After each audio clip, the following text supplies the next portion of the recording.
it took off 6 weeks later. The Give You On video, I posted it. Pass me the rock, please. I'm going to shoot the 3. Smother by the D.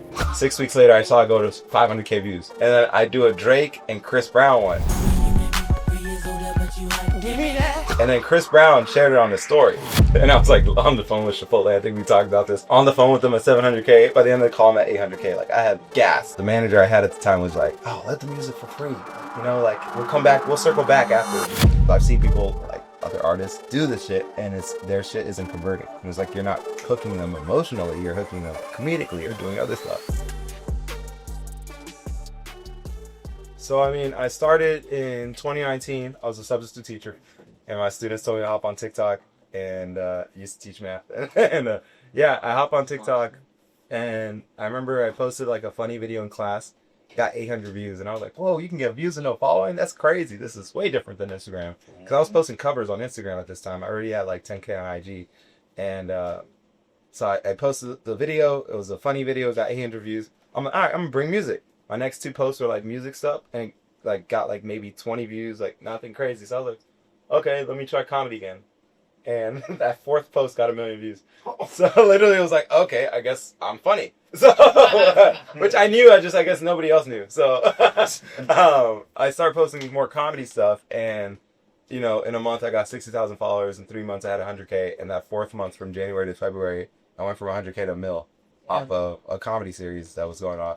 Felt cringy, wasn't really in love with it. And after that point, I pretty much was just like, pandemic hit. I'm like, I want to be doing music. Music is like my first love. I was already doing that.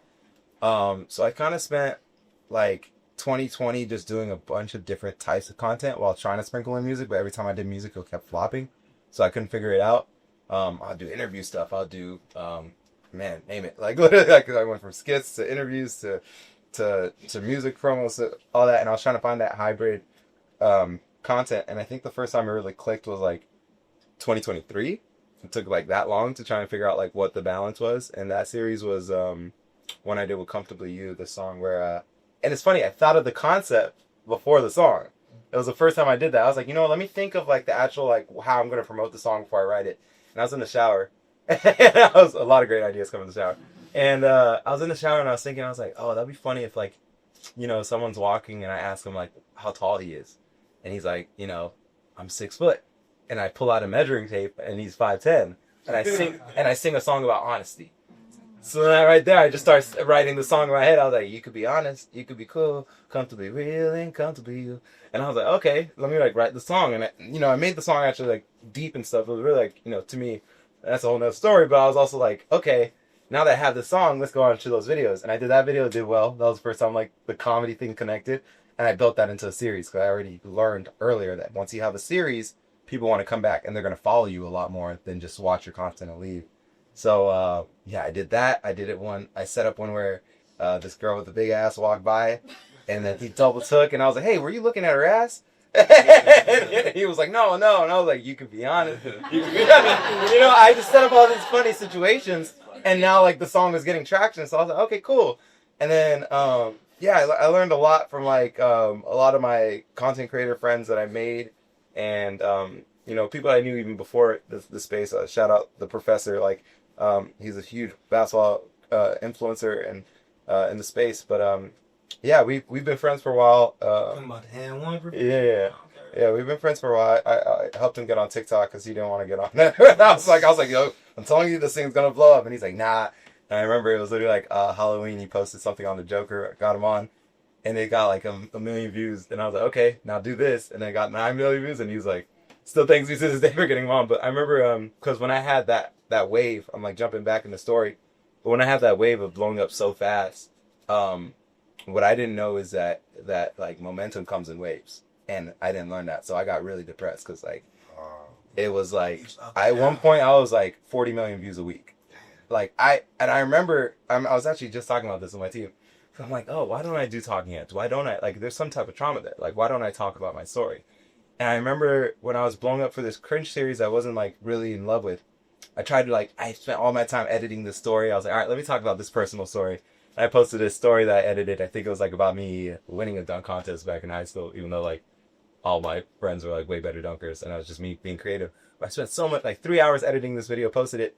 And at the time, it got like 100K views. For me at the time, that was shit. I was getting 1 million minimum. So that was like, oh, people don't want to hear this shit. And then I did it like 2 more times. I scrolled all the way down and I was like, this just felt cringe. And it just was whole bad engagement that I just stuck to like, all right, everything I do has to be viral. And now I built this super volatile page where it's like, it's either viral or nothing. And like, that's what I was saying. Like, if I was to go back, I would have definitely continued the storytelling. I would have been way more engaging with my fans as far as like, you know, I think a little bit of me was definitely, prideful. I was like in that celebrity era, you know, they're like, oh yeah, celebrities don't talk to people. Like, you know, don't open your DMs. So like, I wasn't responding to hella DMs at all. Like, you know, I wasn't doing any of that. Now, especially after being on tour, like I try to respond to everybody I can. And it takes a lot of energy. And I'll admit, like back then, it's just, I didn't have that energy, but also I was being pretentious. But I think like sacrificing your time to do that is so important because it's like real people you're trying to connect with. And those are the people that buy merch, that come to shows, that want to know who you are, want to be your best friend. So I think that's super, super important. I kind of shifted from where the original question was, but better answer, man. So it's like Gary Vee talked about. We talked about him ad nauseum at this point, but he said he responded to every comment on every video for the first 12 years. Yeah, until you can't. Basically, this is what it is. This is basically do it as long as you can until you can't. yeah. Everybody has a breaking point, but like the value of it, those in-depth reactions, was just about scaling the unscalable. So as much as you can, do it in person or, you know, send a special note, little moments like that. That's why celebrities do like the Make-A-Wish Foundation. I'm gonna show up to this one. It's not just the kid, it's the family, and people appreciating that experience. And you can't, and those stories spread because I hear that Jayo did this, and now I appreciate Jayo even more. Even if he didn't do it for me, I just see that he fucks with people and he's a real person, you know. So, and I think we don't think about that. We only think about the one that we just did it with, versus understanding that it actually him. In fact, the more, especially if you understand how to tell the story, right? You know? Yeah. No, I mean it's. I'm like, man, I was set up for so much success, and I just didn't know it, and that's why I'm like trying to tell y'all, like. It was to a point where, especially before the pandemic, every school I went to was a tour run because I was blowing up so fast that, like, you know, at that point, like, and I was like on the phone with Chipotle. I think we talked about this, like negotiating a crazy deal that fell through. But at one point, I was like on the phone with them at 700K. By the end of the call, I'm at 800K. Like, I had gas. Like, I was moving. I had motion. And like, it was like every school I went to, like maybe like one student might recognize me at homeroom. And then by lunch, the whole school's outside the door, like, trying to talk to me. And it was like, oh, shoot, like... And I didn't build, like, you know... Mind you, some of that's also, like, just legal reasons. I didn't want to be talking to students or whatever. But, like, some people were following me and stuff. And it's like, I could have built, like, you know, some type of way to get people on Discord or, like, whatever. Like, you know, I could have...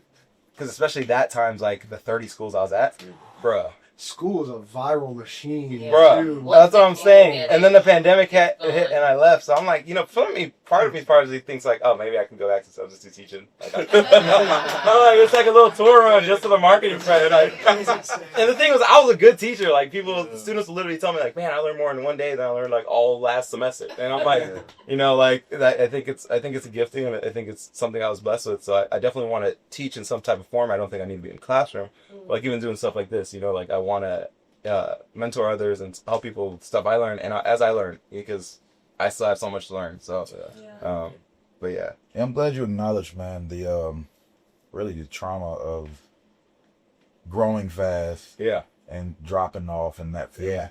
I used to speak with this about Corey all the time, like because we saw so much hyper growth, all these kids, and a lot of them they weren't even trying. Or TikTok was a different beast where you can blow up without even trying. You just using the app, and I'm not trying to be a superstar. It's one thing to be an artist, and I'm trying to be a superstar or actor, but then you just do some random shit, it blows up, and now I'm getting all this validation, and then now I'm not getting all this validation. It's messing with your head. Yeah. And I say that to say is, and I was living at home. I've always had this idea. Now I think that you need to be like the host of this. We need some kind of documentary just like TikTok trauma, bro. Yeah. That was a period of time where it was so exponential, so amplified. Yeah. And there's a lot of skeletons that people lost behind. I don't know if you were ever experienced this. Were you one of the people who had the managers that were never managers and managed like 40 people because they were just trying to leverage them. I did have bad managers, but it wasn't that bad. So I did have bad managers for sure. Yeah. I'm trying to think of any. I mean, I had some for sure that like had the heart for it, but just weren't in the right like, I guess, companies either too. But yeah, it shifted through. I like my team now. But yeah, there's definitely a lot of like past managements and stuff that I went through that lost big deals. Go ahead and share that with me. Let's go ahead and put it out. I mean, yeah. So I mean, that one was bad. But so yeah, back again when I was blowing up, I was literally okay. So I was blowing up. I made a song called Guacamole, and I was like, all right, yeah. Like I thought of the idea while I was in Chipotle, so I was like, let me DM them. I send the song to them, and they respond, "This is a bop. Email us." And like literally, I had like the screenshot. I remember I was in class, and my student was like, "Oh my god, they responded!" Like and then we set up calls, all that. Like and at one point, like I didn't even know what number, because I didn't know what Sing was or anything like that. And I had some people that had experience, some people that didn't.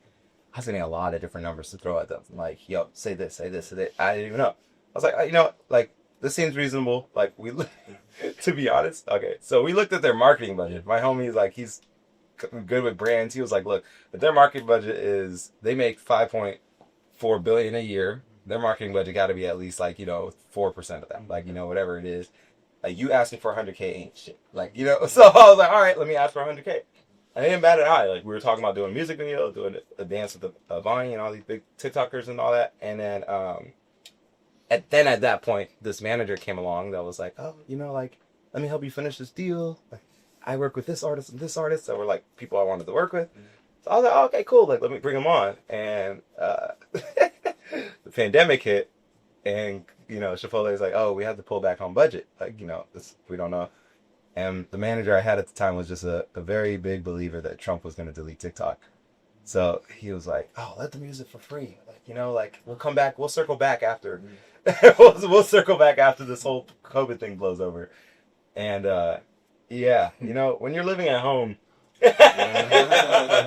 and you have immigrant parents that are like, get a job, because like I'm a teacher and I had this potential 100K deal just fall through, and you know, it gets very depressing. And then you see your numbers start going down, and then you're trying to fight to like get some engagement and get some views. And then you do a video, and some other people steal that video idea, and it goes way more viral on their page than mine. There's so much shit happening back to back to back. Like, yeah, it was like it was a rough time for sure. And then that's why I thank Grace and the professor for like saying that, because like we had a whole combo, like 2-hour combo about it, and it really helped like level me out, because like I've seen more waves. And now I'm like level headed. I know it's gonna come back down, like, you know. And my biggest one in music was last year, worst case scenario. But it's like I know I'm gonna have another one, and yeah, it come down. But it's like you're gonna have. It's not gonna look like this going up. It's gonna look like this, and sometimes even down. You know, as long as you're consistent, keep going. Like you're gonna win. Yeah. How do you advise people protect themselves financially and from an audience-based approach, even learn from some of your mistakes throughout those ebb and flows? Now knowing that they're going to come, but how are you just thinking about things in general, from the spending, from what I do content-wise? I need a whole series on things I would have done different. Because for real, we would like, watch it. bro. Yeah. Like, so like I decided to go full time in content in 2021, because during that 2020 year, like they were still paying teachers and stuff, and so I technically was like already full time creating, and I was teaching virtually, and then like I was just creating all day, remote, and living with some content creators, and then like in 2021 they're like, oh, come back to the classroom, and I'm like, I'm okay, you know, like let me try this, and it was like a scary decision, you know, like, oh, can I go full time? At that point, I actually still hadn't made money from content. Like it was actually purely from teaching, and like but I saw a lot of brand deals coming in, and it was insane. Like especially that time, they were still just throwing them. So that month alone, I made like 40K, and it was insane. And I was like, oh shit, I don't know what to do with this money. So I'm like over here trying to invest in myself. Like I hire a videographer at $2K a month. I'm hiring an assistant $2K a month. But these people, like, one, I don't know what they need to do. They don't know what they need to do. At that point, I'm just blowing the money. I think I blew it in like 4 or 5 months. Like, it was just like a lot. And then like I thought it was gonna be consistent there too. You know, like brand deals and all that. So I don't know. I think it's very important if I was to do things over again. One, diversify your portfolio. Like, definitely learn how to not only make money from other sources, but like invest in other sources, not just your own career. Because, you know, I've been blessed to make 6 figures the last like 4 years, but I don't see it. It all goes back to the career. The company makes it's all like it's.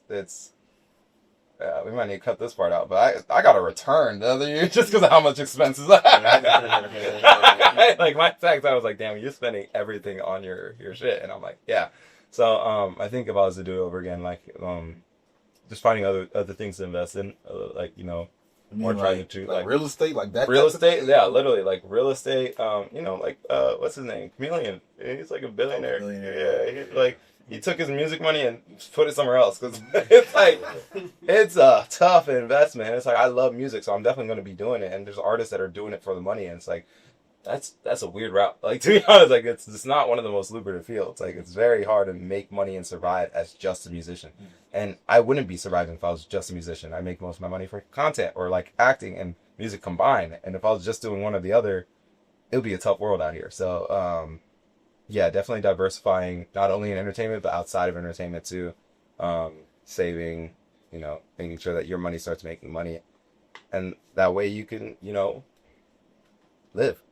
Be comfortable. Marketing your music and building out your brand is hard, but it doesn't have to be done alone. So if you're looking for help in your growth or development, or maybe even some marketing services, apply for consulting or campaign help with us, Contrabrand Agency. We can help you out, whether that's personal one-on-one support and consulting, or whether that's running campaigns or building out release strategies. All you have to do is apply at www.contrabrand.agency. We'll put a link in the description below. And when you apply, you'll be considered for a free call to determine your needs and learn more about how we can help you. Again, that's www.contrabrand.agency. Apply as soon as you can, because we can only work with a limited amount of people at a time. Obviously, like the brand deals, like you said, like they come in, you expect them to be consistent, and they're not. Yeah. Like, is there a point where you would go reach out for brand deals? Like, you're reaching out, or are you only waiting for them to come? I mean, I DM'd Chipotle. I've DM'd other companies too.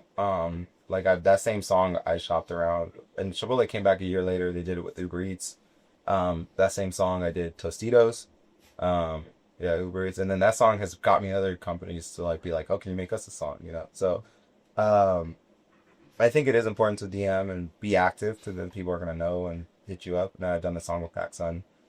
That didn't come from me reaching out. But yeah, some stuff comes from me reaching out. And especially in DMs, once you build those numbers up, like, these companies are going to open the DMs. Like, it was like, I only had like, I think 30K when I like DM'd like these companies. So it's like on TikTok? On IG. Oh, okay. Because I'm DMing from on IG. Like, God, yeah. Great. And I'm like, yo, let's do a song. Like, let's, like, you know. And I literally, like, it's funny. I'm like, I could pull it up, but I cut out a 30-second snippet of the song with the album art, because I knew it would be jarring to like see the album art, which was an avocado in my head as a seed. Oh.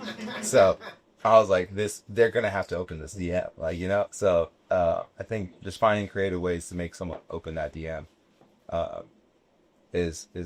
can work. But yeah, I don't live off branded anymore. Like, yeah. At this point, focus on YouTube. YouTube's where the money's at. YouTube and Snapchat, like, that's where the money actually comes. Oh, Snapchat. Yeah. YouTube and Snapchat is where I actually like would make money, and then yeah, TikTok, if you're doing TikTok shop, that's about it. But how do you make money on Snapchat? Oh, that's a whole so it's a whole nother arc. All right, so in order to make money on Snapchat, first you have to build your following to like about 50K, and then you can get accepted into the story ads program. But you could do that just by spam posts, like all your viral stuff from other platforms. Definitely post them on Spotlight, and you can also get a Spotlight bonus if your Spotlights do like super well. Like, they have like one or couple a week that like will take off, and then, oh cool, you just got an extra $1,000 or whatever.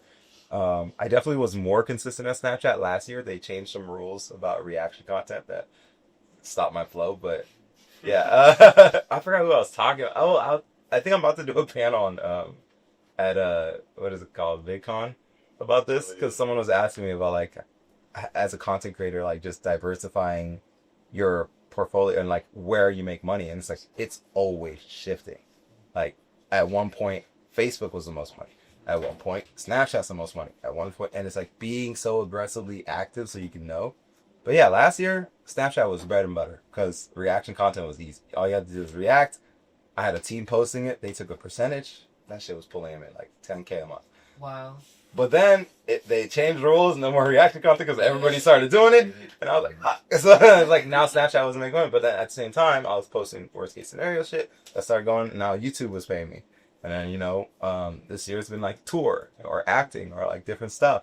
And now I'm like trying to get the money back into like the content, stuff like that. So it's like always shifting and figuring out stuff. And definitely like, that's why it's so important that like you do have a fan base. Cause oh my God, that'd be so much easier. If I actually like built like back then, let alone like what I'm doing now, like it's like, dude, getting all those people to pay $1 is even like, you're living. Like, Are you doing that now? I'm doing that now, yeah. And what are your methods of doing that? Definitely like Discord, try to be active in my broadcast channel for sure.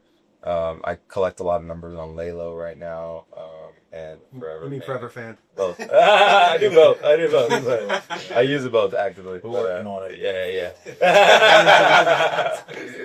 I actually actively. Patreon? I want to. Actually, funny enough, one of my people connects at one of the other companies just moved over there, so we were just talking about that this weekend. But yeah, it's a lot as a one-man team. Like Yeah. it's a lot, and I do have some people helping out. So I think as I solidify some of these pillars, like you'll start seeing some expansion. You know, I'm just trying to like let's build the foundation. Let's get the content back to consistency because right now it's not. And there's going to be season for that. And it's okay.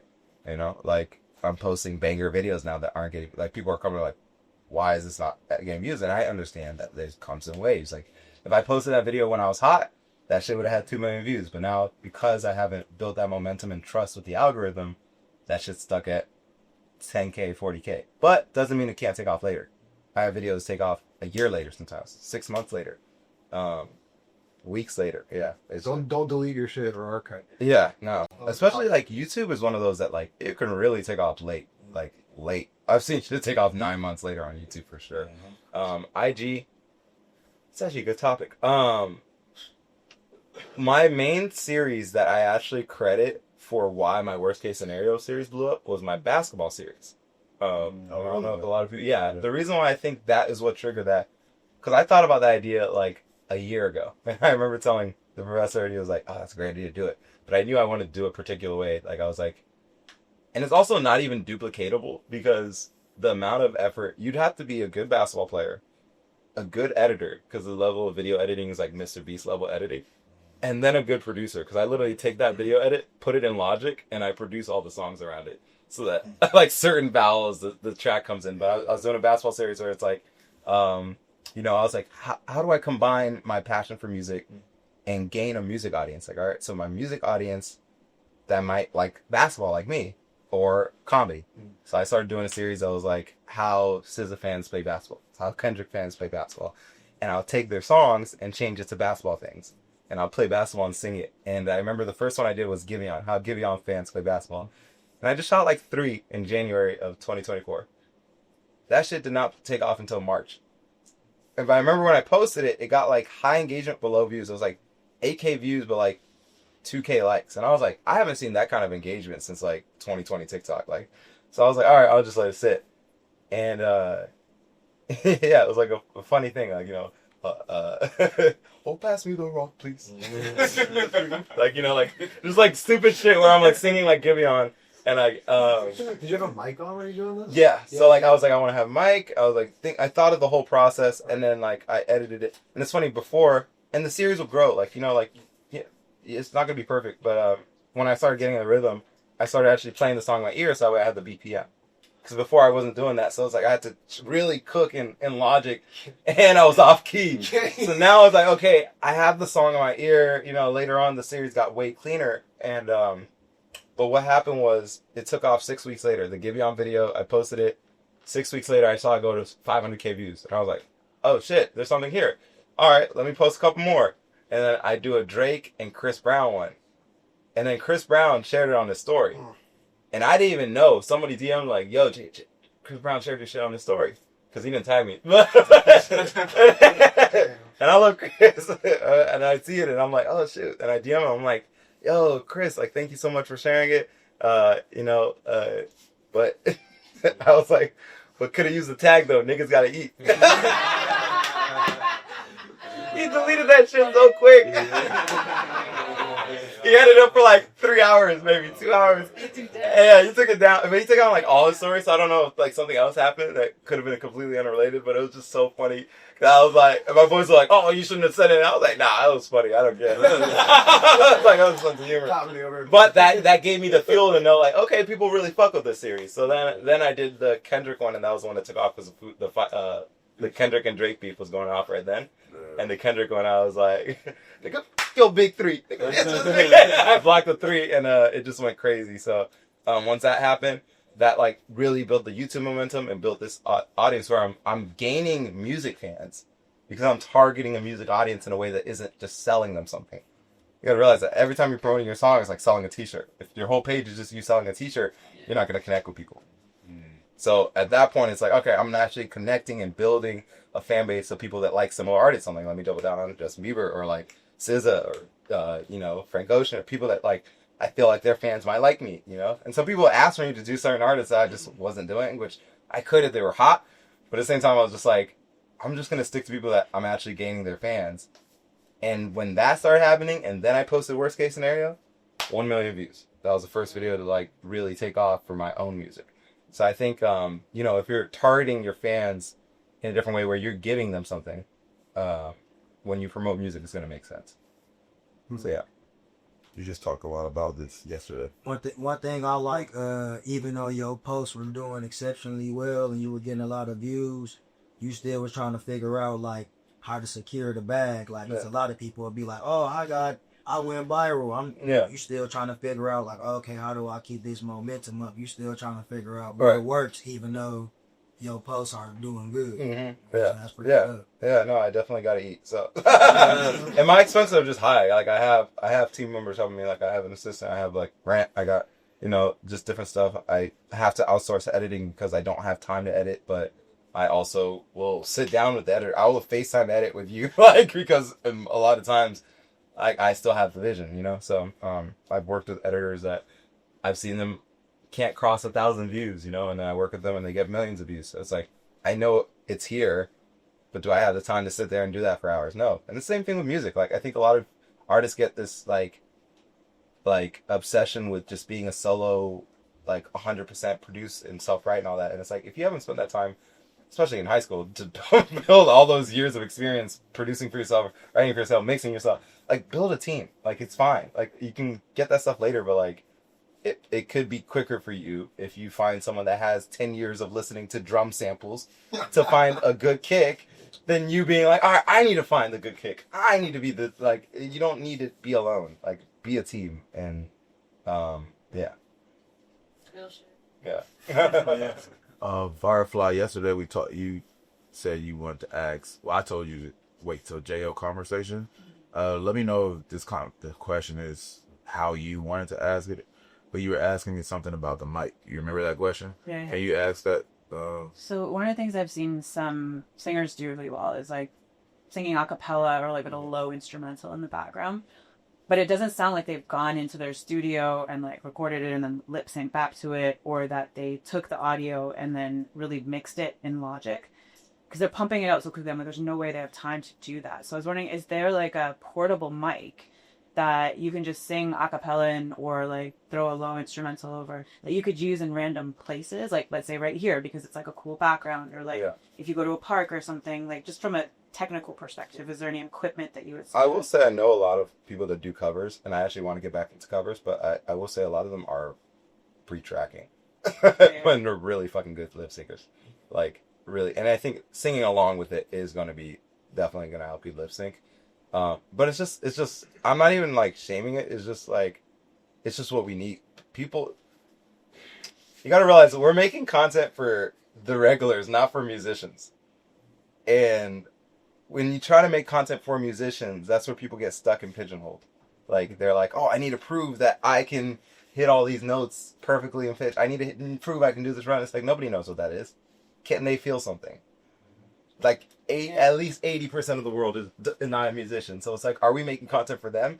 And those people don't even know why something's off. They're just like, this is off. Oh, they don't know that there's no click to it. They don't know that, oh, there's no auto-tune. They don't know there's no... It's just like, can I make someone feel something?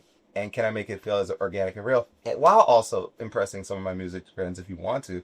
But, like, that's not the priority. It's the regular people. So you're saying they are pre-recording it and then lip syncing? A lot of them are. Some people aren't, but, like, a lot of them are. Because I was thinking for me it would be so much easier and faster to just be able to, like, be where I'm at, and sing. feel good that day, and then sing it, and then... And if you make quality singing videos doing that, do that. But there That's are very some people, nice. like, I forgot his name, but Jesse, I think he's I'm pretty sure he's just singing live. He did this fire... The thing with covers, so it's like you want to take something and go a different direction with it. And he did a fire rendition. He did an R&B version of the Friends theme song. And he did a lot of stuff like that where he'll just change it. And he sings live most of the time. Or like, there's a lot of people that do sing live and there's a lot of people that don't. So but it's not to say that they can't sing live. It's just like polishing it up in a way that's so clean that people can't tell. It's also a conversation starter.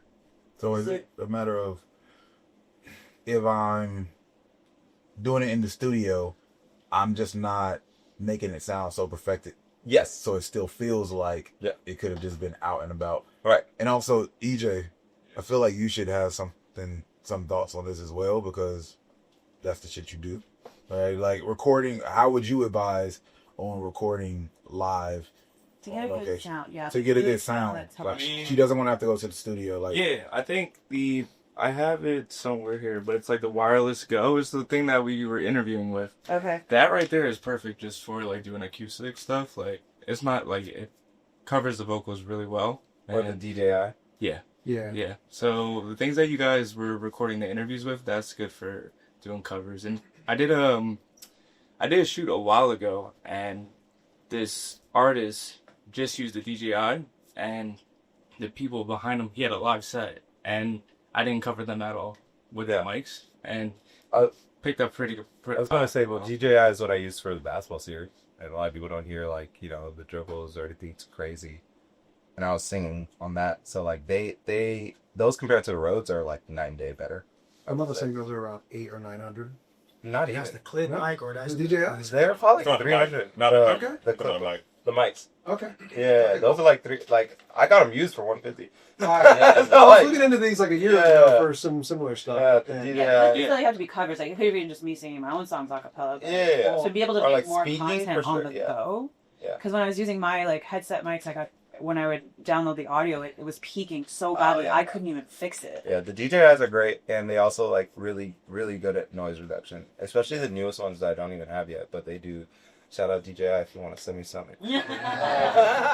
But they do like they remove it with like AI and stuff too, like a lot of background noise stuff. What editing apps do you use? And do you edit on your phone or do you edit on your laptop? Both, but I use CapCut, Final Cut. My team would use Adobe After Effects, all that stuff. So I'm like familiar at watching and guiding that. I'm more so like creative director. Even in the studio, I play piano guitar, but I'm very much creative director. I'm very involved in each production, even if I don't play an instrument. But sometimes I will pick up the guitar and play or piano. So that's just how I am with like videos as well. So it's like I like kind of what's it called? Vicariously. Oh, vicariously. Vicariously working through some really talented people. So, yeah, that's one thing I heard you talking about.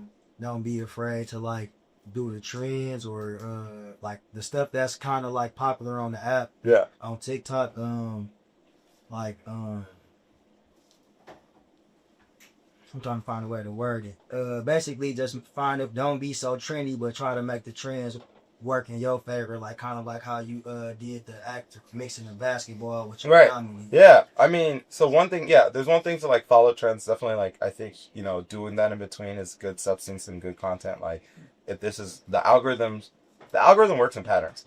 So It's very much algorithm. It's literally called an algorithm. So my math brain was like, okay, this is a pattern. That means if this pattern has hooked someone in the past, it will probably hook someone again. Not guaranteed, but that's why the little stitch hooks are working and all that stuff.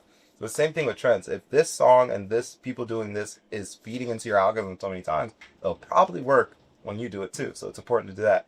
But on the other end, you want to come up and think of trends yourself. And doing that, thinking of new stuff to where you're the leader, it will bring a new following for sure. But sometimes it's just combining two things that people haven't combined before, or three, like basketball music and singing. Like, you know, and nobody's duplicated that series because of how much effort you got to put in. I'm so mad that you came up with that first. I got a whole project that kind of mixed like basketball. I'm like, Yeah. I was gonna do it like you though.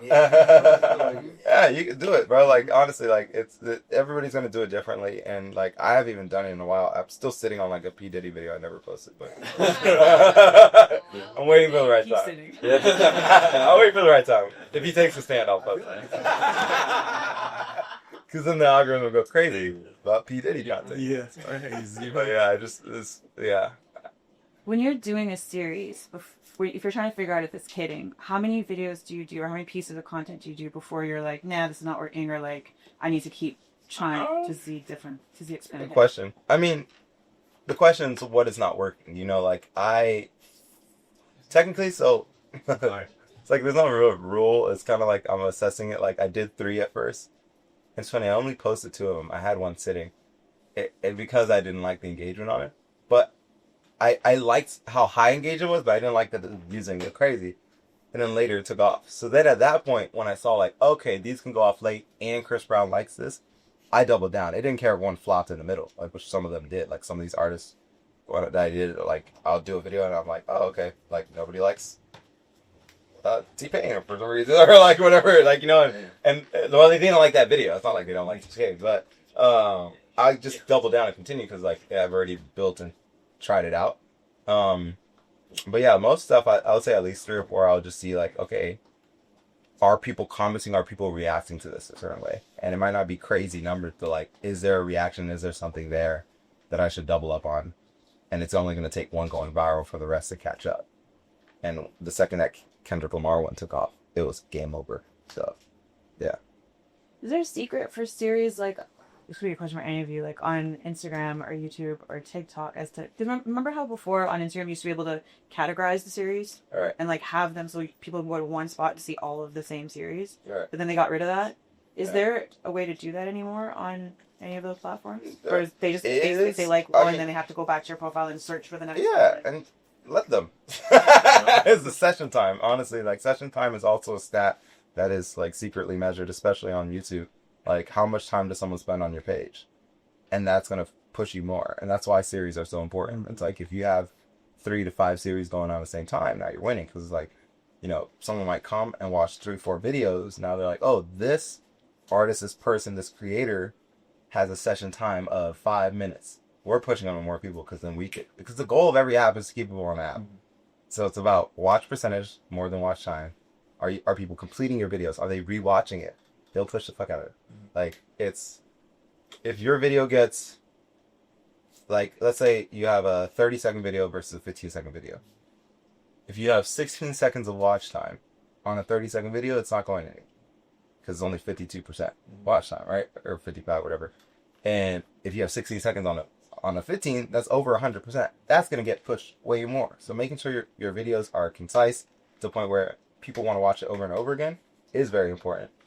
But also that they have more to see that are similar, and then they'll spend a lot of time on your page doing the same thing, and now the algorithm is pushing you more. How do you find the watch time? I know how to find the like where people drop off at. Yeah. Is that what you're referring to? That's for like your average watch time for sure. Yeah. Okay. And you'll see like either tail off or you'll see it kind of like go like, you know. Okay, I've never seen that, but Yeah. I mean, I've never had. I guess I don't know if I have one video out of 1 million, but I have one video at like 500,000.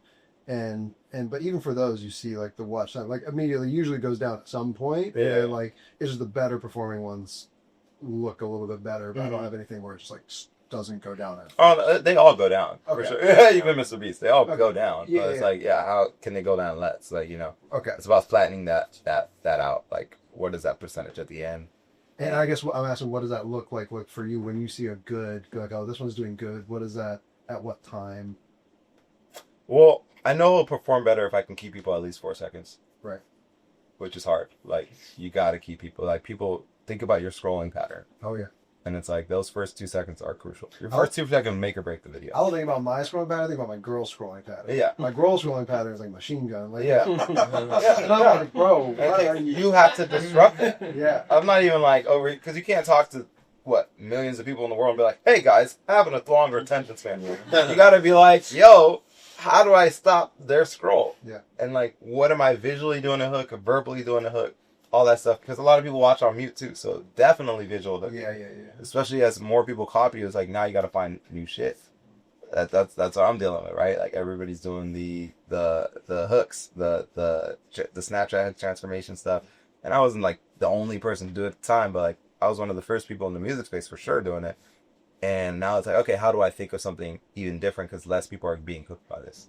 I'm seeing like a tail up, right? So if I want to be ahead of the curve, I gotta think ahead. And I outsource. I look at all these different genres. Like I look at car salesmen, I look at retail people. Like what are they doing to market? And it's like, okay, how can I take and do similar things, but bring in like my own personal flair or like whatever to it. So what's important? Yeah. Good question. Yeah. You ever think about like when you were like from 2020 to 2023, you're like, man, my comedy's popping up, my music isn't. Have you ever considered like just making a separate page for your music? Thought about it many times actually. And Been like told many times to do it, but right. I just didn't have time for another page, to be honest. Like I made one page at one point and I did like some other stuff and it has like 10K followers. I just didn't want to, I don't know. I just didn't really have time to like do that. And also it's like those, like speaking on the trauma, there was also trauma with like, if my numbers are low, my brand deals would be like, and that was a whole nother way of working a 9 to 5. It's like relying on other people to pay you. Because I know people that like instantly built that momentum and had money from YouTube for their own content. And I didn't do that. Like I didn't have like, my content wasn't making me money. It was just brand deals. So I was very much worried about my numbers and like, oh, how do I keep my engagement numbers high? I gotta hide this video because it flopped or this, that. Yeah. And like, that was my priority. So why would I make another page where it's like getting 300 views? So that was where I was mentally at. But if I was like, both pages are like, under 10K, I could try something else. But I don't know, I guess, yeah, it's really just about connecting with people, especially on TikTok. Like, I think just anything could work on any page. To be honest. It's almost like irrelevant of all the stuff that you've done prior. It's now like, every time you post, it's like a fresh new start. Connect with people regardless of what you've done prior. I'll post something, and if it goes viral now, literally people will comment like, "Man, I haven't seen you since 2020." Bro, like the algorithm is like, and I it's so funny. Like even this year, I haven't posted really worst case scenario. Like maybe posted that song like twice, right? On trials, I'm posting it. That's like, but it's so funny. I look at my trials, people like, get a new song. Like, I'm like, bro, I have like at least 5 I've dropped and promoted since then. Like, just look at my page. But you just gotta let people behave. Are you collecting their emails as well? Like a way to like go direct to consumer? I mean, yeah. When they on pre-sale campaigns mostly and stuff like that. We're figuring it out. But yeah, that's important. That's what I was gonna ask. How are you getting people from your socials to Discord even or like newsletter? DMs, ManyChat. And like, You're just ManyChat setups. So Instagram's definitely easier, better at that. Definitely got to build better funnels though. We've talked about that many times. ManyChat lagging on. I be lagging on the I know funnel. you're super busy. But yeah. Actually, we're gonna do that's one last question, Kenny, and then we're done. I'll say, do a ManyChat. So you were, before we were talking about, you have 2 seconds to get people's attention. It's a couple of car questions. Is it for all types of content? If your content, I can see if it's more quirky, you want something punchy, but if it's more intense, is it the same kind of deal? You got 2 seconds, and how do you kind of like make something that people take seriously but still punchy at the same time? Yeah, no, I mean, it's still 2 seconds, I think. Like, you still have 2 seconds because just how fast people scroll. no matter what content comes up, like that's how much time they're giving you for your video. And 2 seconds is kind of generous, to be honest. Like they like you were talking about like I said his first frame. 1, 2, 1, 2. That's a lot for some. That's a lot for some people. So it's like, yeah, if you're gonna connect like emotionally, it's like what paragraph are you writing there? What's that first sentence? Like, you know, if you're writing something on there that's emotional, it's like, what is that first sentence? If you're wasting it on hi, my name is, boom, you're gone. Like, you know, so like. And you gotta feed people's egos. Like, you know, it can't be about you. It's like, how do you make it about them? How do you make them want to share this? How do you make them feel something? It has to be about them. Like, instead of being like, I'm this, it's like, if you ever were doing or whatever, like, you know. Or feel these. Yeah, like. Is that only choice to like those YouTube, or with YouTube we get them ads and it's other people's pages and they're kind of intrusive. Yeah. Just do it like that. You could do it like that, but I don't think those are like the emotional examples you're talking about. But like, yeah, like there's, yeah, I'm trying to think of an emotional one. So while you're thinking about that, someone said the other day on the videos, like you're talking to one person. Yeah. You're talking to the person that's behind that screen. Mm-hmm. And so like, how do you like, this is more for my branding, so whatever, you know, take this with with a grain of salt, but like, oh, hey baby. No, they're not, you know what I'm saying? Like right on the other side of that screen, they're like, Oh my God. they're like, oh shit. You know, but I'm not talking. My point is, I'm talking to one person. I'm talking to one person. I'm not talking to. my God. I'm not to you. Hello, princess. But yeah, one thing I'll say to all that, because I encountered this just talking to so many artists, there's this stigma that people think that hooks have to be funny. Like people just think everything is about humor, and it's not. If you just go to other genres or just think more macro, there's scary movies. Oh, you want me to say? I was about to be going. All right, there's scary movies, there's comedies, there's dramas, there's all these different types of movies, and all of them get attention, right? Like in a scary movie or a dramatic movie isn't trying to be comedy, but they still got your attention somehow.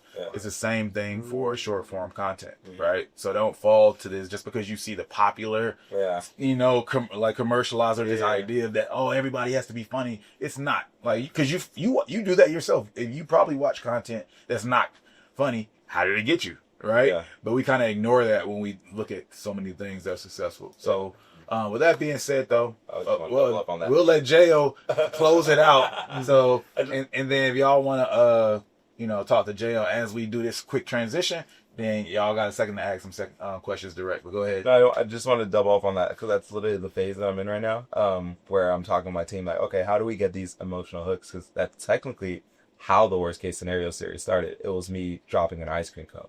It wasn't me doing funny stuff. It was like, I want to create this sad thing. I was like, look, we're going to set up the camera in a super cinematic angle. I'm going to drop this ice cream cone and people are going to relate to the feeling of the sadness. And I'm going to play a sad song. And, you know, the cone melting in hand and everything while we're setting up the cone or the camera and everything. It was just cinematic. We had one take and it dropped and it was like emotional. And I think that's what's really translated to Spotify. It's like my song instantly went from 1,000 plays a day to 10,000. Versus like all these comedy videos, I've seen people like other artists do this shit, and their shit isn't converting. And it's like you're not hooking them emotionally, you're hooking them comedically or doing other stuff. So it's like, how do I get back to that? And I think I drifted away from that, went super funny and started doing crazy stuff. But now I'm like, this year, how do I bring it back to that? So beautiful, perfect way to close it out. Thank you.